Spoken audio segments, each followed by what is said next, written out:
Case study number 40 आती है हमारी, in coordinated rates. First question क्या कहता है हमें, the unaccounted cash receipt were deployed for acquiring immovable property as personal investment in different place in India and abroad. Immovable property were then leased for long term to the trust for expansion of business in other towns. The documents evidences the acquisition of immovable property were showing lesser value. अच्छा, but actual market price है वो higher है. Documents के अंदर ना document ये show कर रहे हैं कि इमूवेबल प्रॉपर्टी है जो आपने वो लेजर वैल्यू पे दिखाई हुई है. और इन द कंटेक्स्ट ऑफ इन्वेस्टिगेशन हुई तो पता चला प्रोसीड्स ऑफ क्राइम है. ठीक है, पीएमएलए का क्वेश्चन आ गया. अब यहाँ से हमारे से ये पूछ रहा है आप ना वैल्यू निकालो कितनी है प्रॉपर्टी की, वैल्यू कौन सी लेते हैं, प्रॉपर्टी की वैल्यू का मीनिंग क्या होता है. तो उसका मीनिंग क्या होता है, प्रॉपर्टी की वैल्यू हम कौन सी लेते हैं, फेयर मार्केट वैल्यू लेते हैं हम इमूवेबल प्रॉपर्टी की डेट ऑफ एक्विजिशन. अगर वो अवेलेबल ना हो तो हम लेते हैं डेट ऑफ पोजेशन की. तो ये तो हमारा डायरेक्ट क्वेश्चन था, पॉइंट सी हमारा मैच हो गया.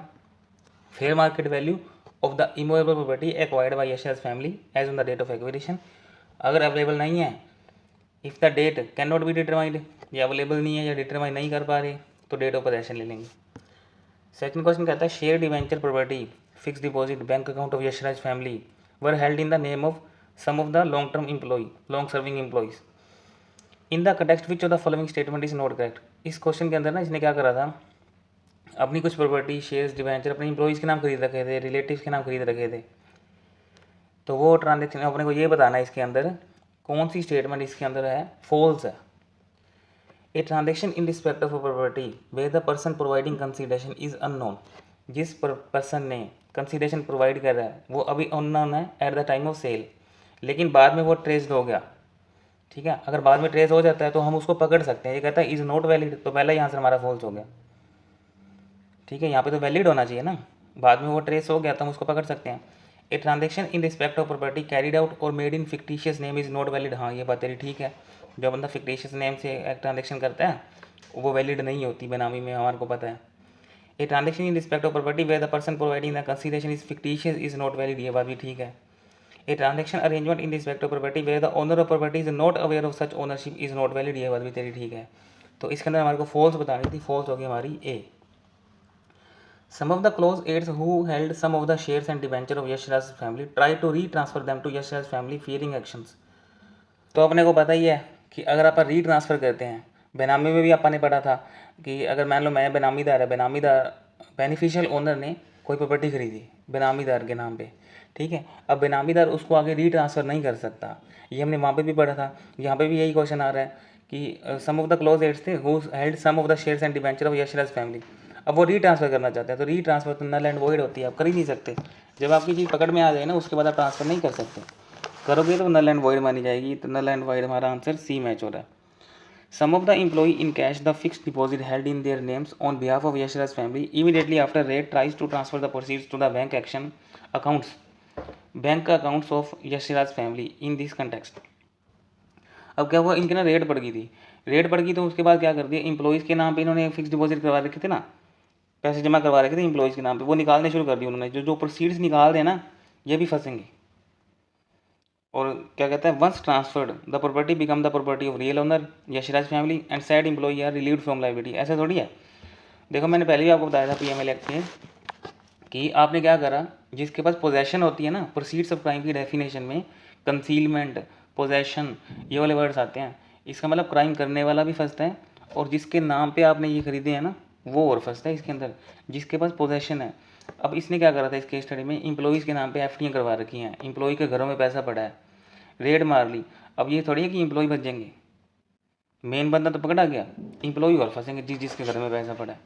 The proceeds from the property are also illegal and consequently such employees of the Yashraj family है ना वो और लाइबल हो जाएंगे इसके अंदर. तो हमारा आंसर क्या हो जाएगा बी.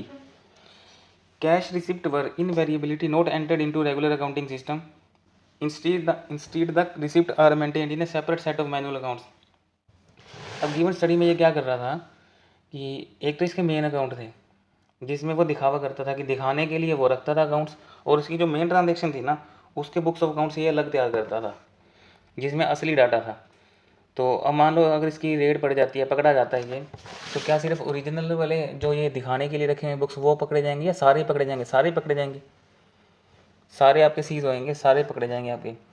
तो कहते हैं ओनली अकाउंट्स पर made through a regular accounting system shall be consider as a record, वो थोड़ी रिकॉर्ड होएगा। सेपरेट मैनुअल अकाउंट्स में be consider as a record for the purpose of investigation at the till of investigation officer. Separate manual account shall also includes apart from account made through regular accounting system, ये आएगा answer हमारा। जो तुम regular accounting के लिए रखते हो वो तो लूँगा ही लूँगा मैं, और जो तुम्हारा मेन है ना एक सेपरेट अकाउंट जो तुम नीचे रखते हो अलग से, वो और पकड़ूंगा।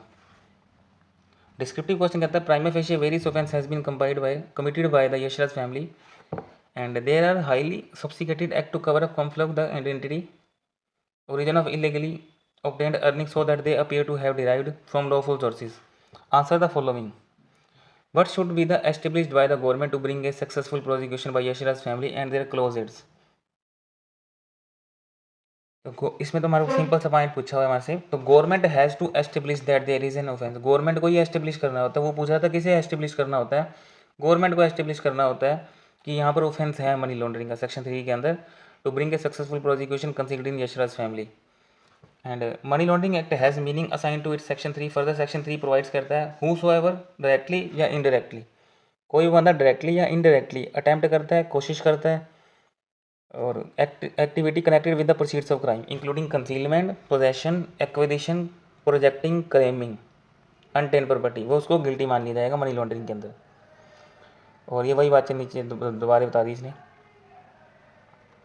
ठीक है। अब पॉइंट बी पढ़ते हैं। पॉइंट बी में हमारे से क्या पूछ रहा है, वो कहता है illegal payment such as cash for the seat to secure seats in education institutions permitted illegal imprisonation during the competitive examination, or the unaccounted cash receipts were deployed for acquiring immovable property. What is the punishment for such type of offense under Indian law when the crime involves discussing financial assets so that they can be used without detection of illegal activity that produced them?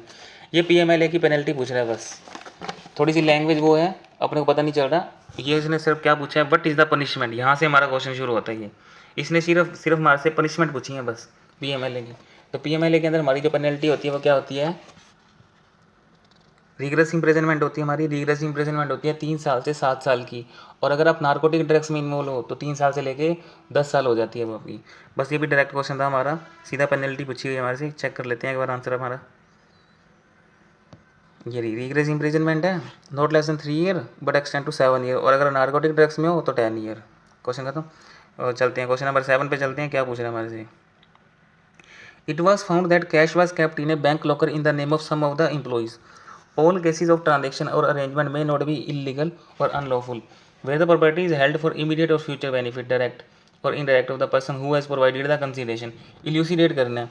देखो ये ना question की drafting बड़ी अलग है। अब इस question में इसने पता क्या पूछा हुआ है, ये क्या पूछा है, देखो ऑल केसेज ऑफ ट्रांजेक्शन और arrangement may not be illegal और unlawful where the property is held for immediate or future benefit directly indirectly person who has provided the consideration।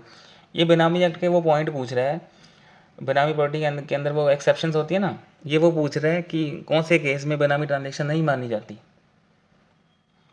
बस ये भी डायरेक्ट क्वेश्चन था हमारा। 7वां क्वेश्चन देखते हैं answer, वो थे ना उसके अंदर पॉइंट करता करता वाले, ये ले यहाँ पे लिख दो, बेनामी प्रॉपर्टी एक्ट ट्रांजेक्शन, कौन सी ट्रांजेक्शन ऐसी आती है जिसमें बेनामी एक्ट ट्रांजेक्शन मानी जाती है, और कुछ उसकी एक्सेप्शंस होती हैं जहाँ पर वो बेनामी ट्रांजेक्शन नहीं मानी जाती, चाहे कंसीडरेशन कोई और दे रहा हो, ठीक है। उसमें पहला पॉइंट हमारा कर्ता का आता है। HUF फैमिली में कर्ता के नाम पे प्रॉपर्टी खरीद सकते हो। अब कंसीडरेशन तो HUF दे रही है, नाम किसका खरीद रहे हो, आप कर्ता के नाम पे खरीद रहे हो, लेकिन सोर्सेज नोन होने चाहिए।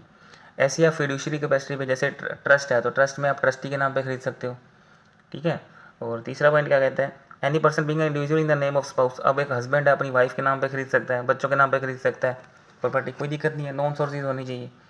A person in the name of brother, sister, mother, father, बस वहाँ पे क्या होता है, जॉइंटली खरीदना होता है। जब मम्मी पापा भाई बहन आ जाएँ तो उनके नाम से अगर आपको प्रॉपर्टी खरीदनी है तो आपको जॉइंटली खरीदनी होती है।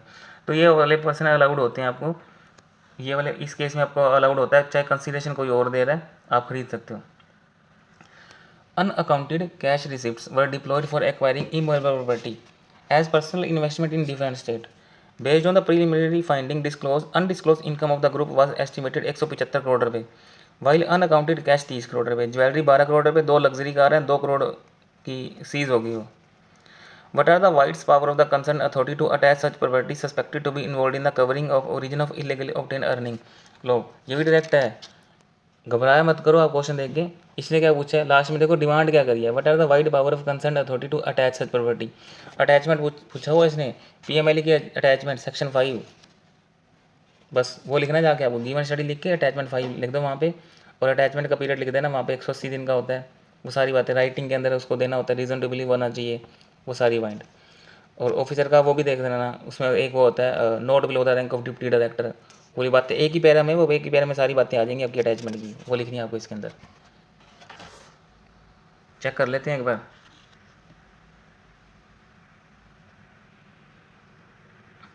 अभी सेक्शन 5 आ गया अटैचमेंट का, सारा का सारा छाप दिया, सेम टू सेम छाप दिया बस बुक से। चलो यहाँ हमारी केस स्टडी खत्म होगी। फिर भी कोई आप पढ़ लेना, इसको प्रॉब्लम आए तो मेरे से कमेंट करके पूछ सकते हो आप।